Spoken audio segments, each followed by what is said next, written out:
Hello बच्चों, आज हम देखेंगे तत्वों का इलेक्ट्रॉनिक विन्यास और संयोजकता। तो तत्वों का इलेक्ट्रॉनिक विन्यास कैसे निकाला जाता है बाबू? हम यहाँ पे तत्व को लिखे हुए हैं, सभी तत्व का इलेक्ट्रॉनिक विन्यास निकालेंगे और सभी का निकालेंगे संयोजकता। तो आप वीडियो में बने रहिएगा, ठीक ना। तो संयोजकता हम आराम से और तत्वों का इलेक्ट्रॉनिक विन्यास निकालेंगे, ठीक ना। तो बाबू देखो, तत्वों का इलेक्ट्रॉनिक विन्यास आपको निकालना है तो बस आपको एक तर्क याद रखना है कि पहला कोष यानी पहला कक्षा में आप पढ़े होंगे कक्षा में, ठीक ना। ये पहला जो कक्षा होता है, ठीक है, ये तो नाभिक होता है। ये जो पहला कक्षा होता है उसमें 2 इलेक्ट्रॉन होता है, फिर उसके बाद 8 इलेक्ट्रॉन और फिर उसके बाद 8 इलेक्ट्रॉन। मतलब आपको याद रखना है 2 8 8 ऐसा करके याद रखना है, ठीक ना।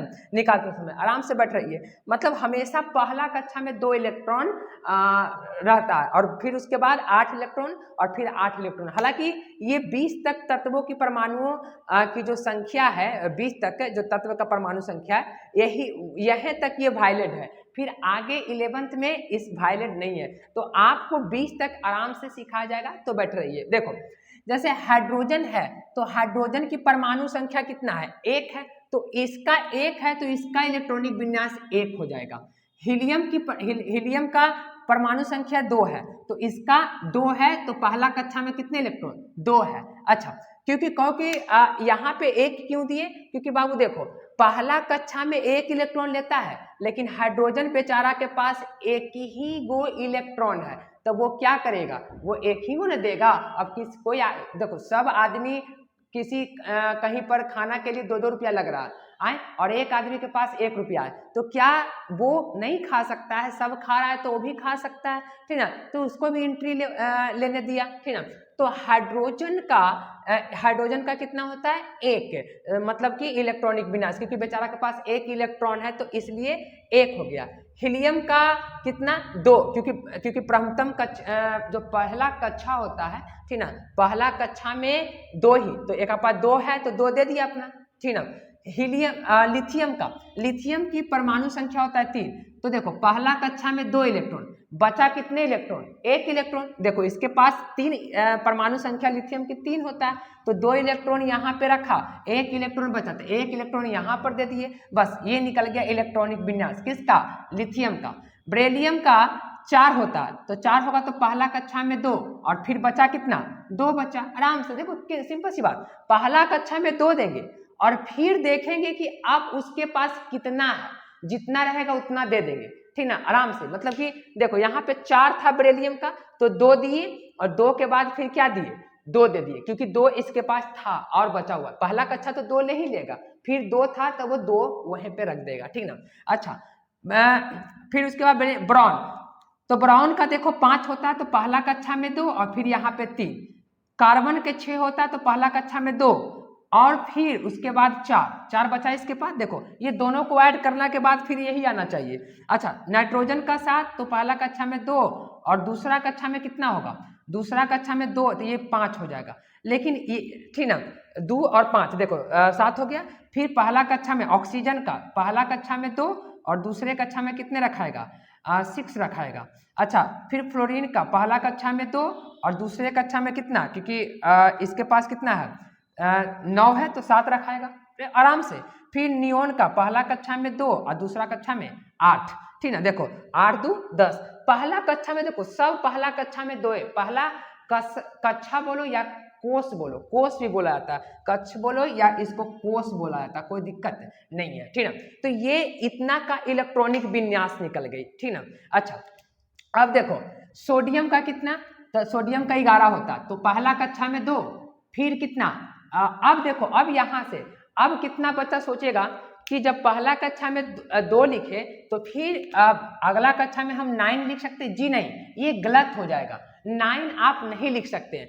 क्यों नहीं लिख सकते हैं? बताते हैं। क्योंकि बाबू, कक्षाओं जो होती है ना, वो अष्टक पूरा ही करता है। मतलब 8 गो इलेक्ट्रॉन, मतलब कि 2 के बाद, अगर 2 के बाद 8 से ज्यादा हो रहा है, 2 के बाद मतलब पहला कक्षा में 2 इलेक्ट्रॉन, 2 के बाद 8 से ज्यादा इलेक्ट्रॉन किसी के पास है, 2 दे दिया और 2 देने के बाद उसके पास 8 से ज्यादा है, तो आप क्या कीजिए? डायरेक्ट डायरेक्ट क्या कीजिए 8 लिखिए, डायरेक्ट 8 लिखिए, ना कि 9। देखो 2 इलेक्ट्रॉन ही दे दिया, सोडियम 2 इलेक्ट्रॉन दे दिया, तो बचा कितने इलेक्ट्रॉन? 9 इलेक्ट्रॉन। तो आप 9 मत लिखिए, आप कितना लिखिए? 8 लिखिए, आराम से क्या लिखिए? 8।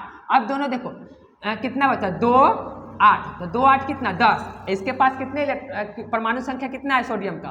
कितने इलेक्ट्रॉन है? 11।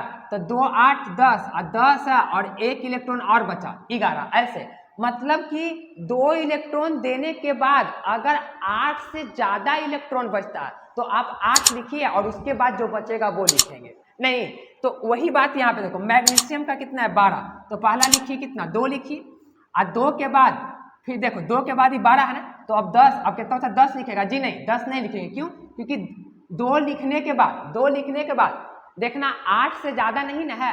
अगर 8 है तो लिख देंगे, 8 लिख देंगे, और 8 से ज्यादा रहेगा तो आप आराम से 8 लिखिएगा, 8 लिखिएगा। उसके बाद 2 और 8 10, और बचा कितना? 2। तो उसी प्रकार देखो एल्युमिनियम का पहला कक्षा में 2 इलेक्ट्रॉन, फिर उसके बाद ये 13 है ना, तो फिर 8 लिखो, तो 10 हो गया, बचा कितना? 3, तो 13। फिर सिलिकॉन का कितना? 2, और फिर कितना? 8, फिर कितना बचेगा? 14, यानी कि 4 बचा। फिर फास्फोरस का कितना? 2 और 8, अच्छा फिर कितना बचा? 5। देख लो आराम से, सिंपल सी बात है। फिर सल्फर का कितना? 2 8, और फिर कितना बचा? 6। देखो 2 के बाद 8 से ज्यादा इलेक्ट्रॉन बच रहा था, 2 रखने के बाद 8 से ज्यादा इलेक्ट्रॉन बच जा रहा था, तब फिर हम 8 लिखेंगे। जैसे इसमें क्या था कि 2 रखे लेकिन 8 से ज्यादा इलेक्ट्रॉन, देखो कार्बन का 2 रखे तो 8 से ज्यादा इलेक्ट्रॉन नहीं बचा था, 4 ही बचा था, तो 4 दे दिए। और अगर 8 से ज्यादा इलेक्ट्रॉन बच रहा तो आप 8 लिख कर जितना इलेक्ट्रॉन बच रहा है उतना इलेक्ट्रॉन को धर देंगे, ठीक ना। अच्छा फिर क्लोरीन को देखो तो कितना? 2, और फिर उसके बाद कितना? 8, और फिर उसके बाद कितना? 2 8 है, और फिर कितना? 7। फिर देखो आर्गन का 2 8, तो कितना? 10, और इस कितना है? 18, तो 8 इलेक्ट्रॉन, यानी कि देखो 8 8 16 16 2 18। फिर इसका 2 8, और फिर कितना? 10 हो गया। और ये अब यहाँ पे बच्चा देखो, यहाँ पे बच्चा क्या करेगा? दिक्कत कर जाएगा। अब यहाँ पे 9 लिख देगा। नहीं 9 नहीं लिखना है आपको। क्यों? क्योंकि अभी हम बताएं 2 के बाद 8 आया तो कितना हो गया? 10। अब फिर यहाँ कितना लिखे? 9 लिखेंगे। 9 नहीं लिखना है, फिर 8 लिखना है। फिर जब 8 है और 8 के बाद फिर सोचेंगे कि 8 आ रहा है, तो जी हाँ फिर 8 आ रहा था, फिर 8 लिखेंगे, ठीक ना। फिर 8 लिखेंगे। अच्छा तो जब 8 लिखेंगे तो देखो 8 8 16, और 16 2 कितना? 18, और लास्ट में कितना? 1 इलेक्ट्रॉन, ठीक ना। फिर इसमें देखो 2, और फिर कितना? 8, फिर 8 कितना? 16 16 2, यहाँ लास्ट में 2, ठीक ना। तो अब ये जाकर इस पूरे का पूरे कितना बना? ये पूरे का पूरे बना इलेक्ट्रॉनिक विन्यास, यानी तत्वों का इलेक्ट्रॉनिक विन्यास आप ऐसे निकालिएगा, ठीक ना। कि पहले वही काम करना, पहला कक्षा में 2 लिखना है, 2 के बाद अगर 8 से कम इलेक्ट्रॉन है तो वही इलेक्ट्रॉन रख देना है, 2 के बाद अगर 8 से कम है तो वही रख देना, और अगर 8 आ गया तो 8 रख देना, और अगर 8 से ज़्यादा आती है तो 8 रख देना, और फिर 8 रखने के बाद फिर 8 से ज़्यादा आ रहा तो फिर 8 रखिए। जैसे यहाँ पे देखिए 8 रखने के बाद फिर 8 आता, फिर 8 रख दिए, फिर 1 रख दिए, फिर यहाँ पर देखिए 2 8, और फिर 8 रखने के बाद फिर इलेक्ट्रॉन आ रहा था तो फिर इलेक्ट्रॉन रख दिए, ठीक ना। तो ऐसे ही निकलता है इलेक्ट्रॉनिक विन्यास। तो ये इलेक्ट्रॉनिक विन्यास आपको निकालने आ गया होगा, ठीक ना। तो अब हम लोग देखते हैं बाबू कि संयोजकता कैसे निकलता है, ठीक ना। संयोजकता, तो यहाँ पे देखो संयोजकता कैसे निकाला जाता है। जैसे सिंपल सी बात आप ये याद रखिए, जैसे संयोजकता निकालना हो तो, ठीक ना, कैसे निकाला जाता है बाबू? किसी भी तत्व का संयोजकता निकलता है तो देखो संयोजकता निकालने के लिए ब्रह्मतम कोष वाले जो इलेक्ट्रॉन होते हैं वही संयोजकता कहलाते हैं। लेकिन एक बात को ध्यान में रखना, एक बात को, बाह्य कोष वाले इलेक्ट्रॉन, बाह्य कोष वाले मतलब ब्रह्मतम कक्षा, बाह्य कोष वाले इलेक्ट्रॉन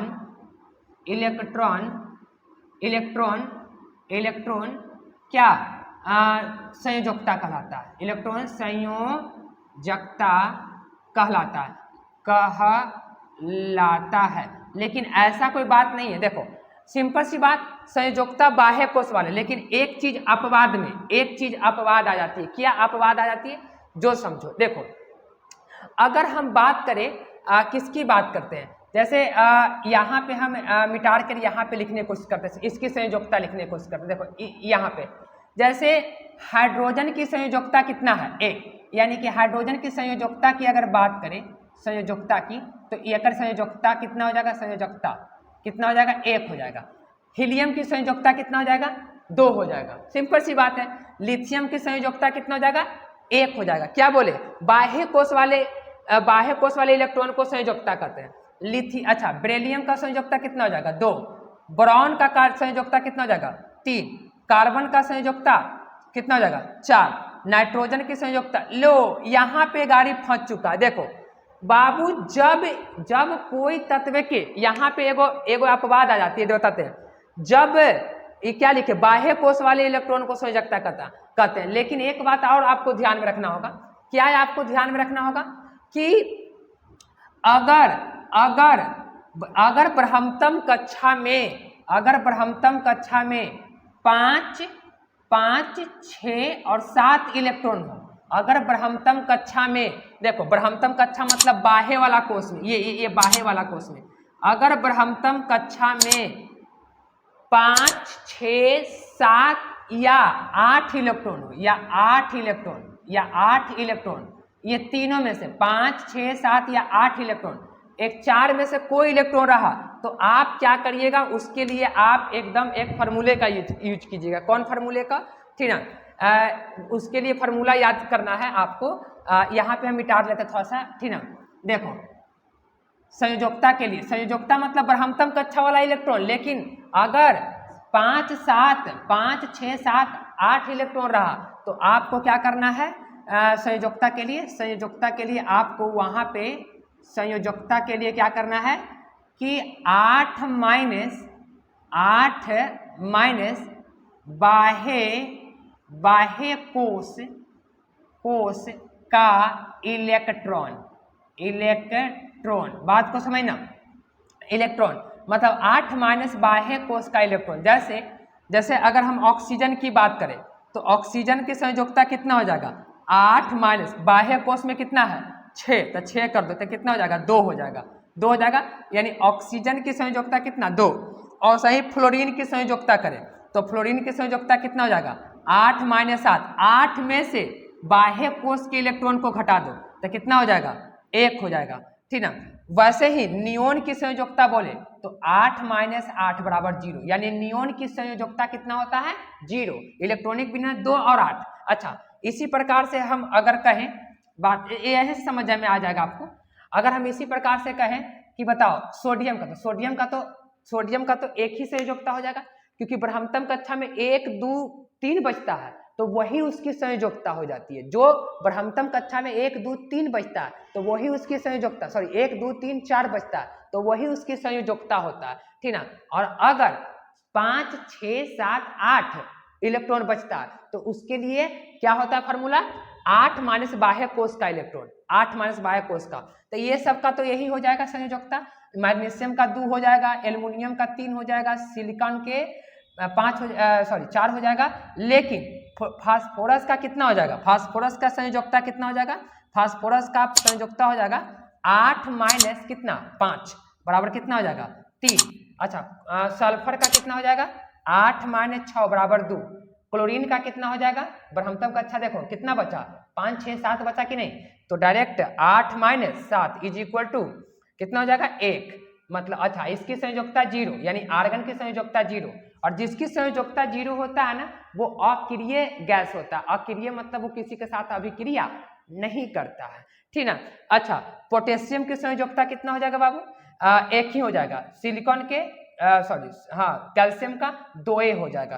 तो ये था क्या, संयोजकता और उसकी इलेक्ट्रॉनिक विन्यास, ठीक ना। संयोजकता क्या होता है, अगर ब्रह्मतम कक्षा में 1, 2, 3 इलेक्ट्रॉन बचता है, तो 1, 2, 3, 4 इलेक्ट्रॉन, तो उस तत्व का वही संयोजकता हो जाता है, 1, 2, 3, 4 ही। और अगर 5, 6, 7, 8 इलेक्ट्रॉन ब्रह्मतम कक्षा में बचता है, यानी बाह्य कोश में, कोश को या कक्षा को, तो 8 में से ब्रह्मतम कोश वाले इलेक्ट्रॉन को क्या कर देते हैं, घटा देते हैं, ठीक ना। तो आई होप कि ये सारे बात समझ में आया होगा बाबू। तो बात समझ में आया तो वीडियो को शेयर करो और वीडियो को लाइक करो, और नए चैनल पे नए हो तो वीडियो को लाइक करके चैनल को सब्सक्राइब कर दो और दोस्तों में शेयर करो। आज का वीडियो लेक्चर समाप्त करते हैं। Thank you for